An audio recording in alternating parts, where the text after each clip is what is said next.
Aba, Jomar naka-tuxedo pala, at record ni Erica di pa rin ma-break.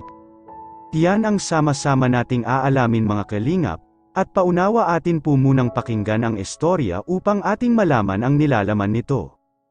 At marami pong salamat sa pagsuporta, lalo na po kay Kuya Val Santos at Kalingap Rab. Masasabi talaga natin na naging napakatagumpay naman po talaga nang ganapin ang kaarawan ni Carla mga kalingap. At lalo na ang mga taga-suporta ng Jump Carl, at talagang inaabangan nila ang araw na ito. At kita naman natin na napakarami ang naimbitahan sa kaarawan ni Carla. At lalo na ang mga Kalingap Angels ay talagang hindi ito mawawala at talaga namang napakasaya ng ganapin nito.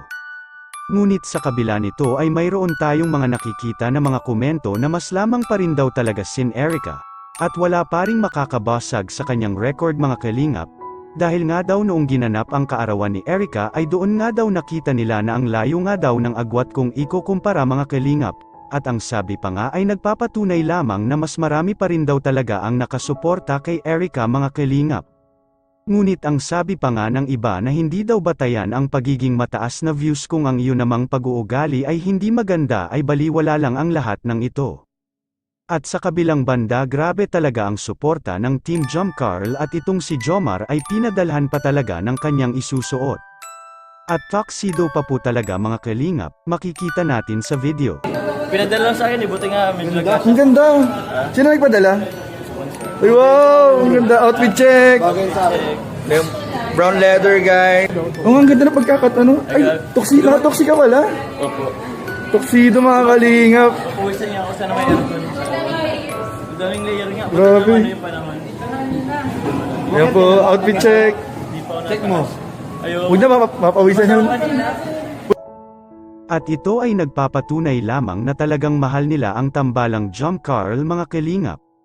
At talagang ipinakita ng taga-suporta ng tambalang Jump Carl na nakahanda silang gumastos para lamang sa kanilang hinahangaan. At kita naman natin na tuloy-tuloy pa rin ang kanilang suporta kina Jomar at Carla mga kalingap. Dahil naging kasayahan na nila ang tambalang ito, kaya hindi talaga makakalimutan ni Carla ang magpasalamat na lagi sa mga sumusuporta sa kanya. At maging ang pamilya ni Carla ay nakabahagi na rin ng mga tulong ng mga nag-sponsor kay Carla mga kalingap. At sa katunayan niyan ay ang matagal ng pangarap ng nanay ni Carla na magkaroon ng ngipin.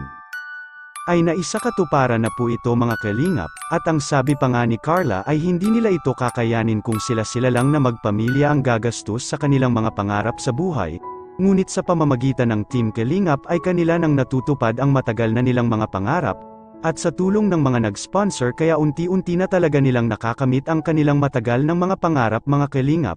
Ano po masasabi nyo tungkol dito mga kalingap? At muli po marami pong salamat.